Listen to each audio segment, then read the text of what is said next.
berbagai macam bentuk dan kesempurnaannya tidaklah menjadikan hewan terhina ketika hewan seringkali berbuat kesalahan.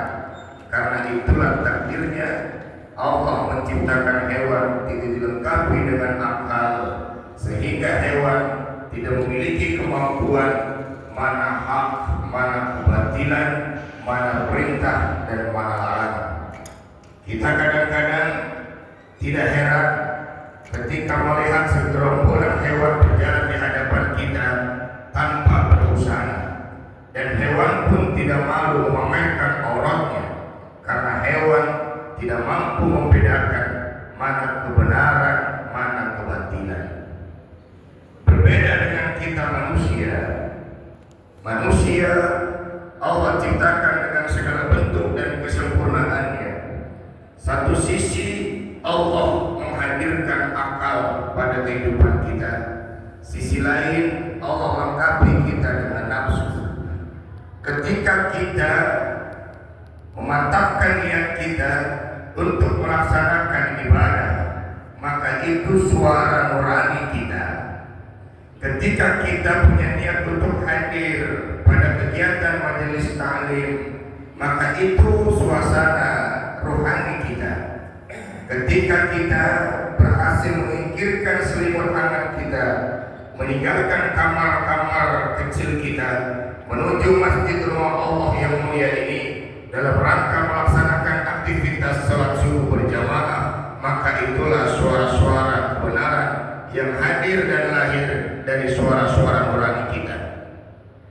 Namun sisi lain secara beriringan, ketika kita memiliki niat untuk melaksanakan ibadah kepada Allah Subhanahu wa Ta'ala, suara-suara nafsu pun seringkali menghantui kita.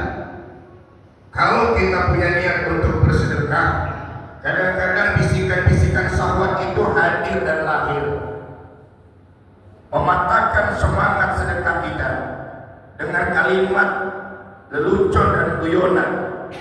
Buat apa sedekah? Menghabiskan harta benda yang kau miliki.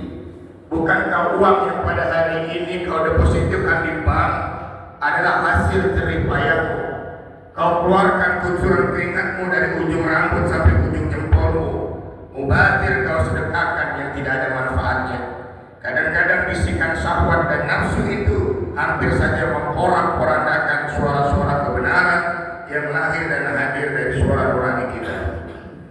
Ketika kita punya niat untuk melaksanakan sholat subuh berjamaah, contoh seperti pada pagi hari ini, kadang-kadang suara syahwat kita, nafsu kita itu mengalahkan suara nilai kebenaran yang muncul ke permukaan dari suara nurani kita.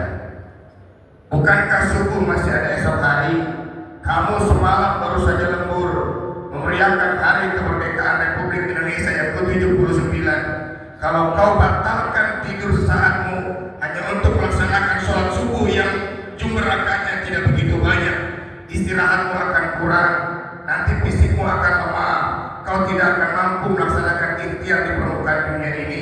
Khawatir kau akan capek dan sakit. Sudah, istirahat saja. Pejamkan matamu dengan rapat, tutup telingamu dengan erat.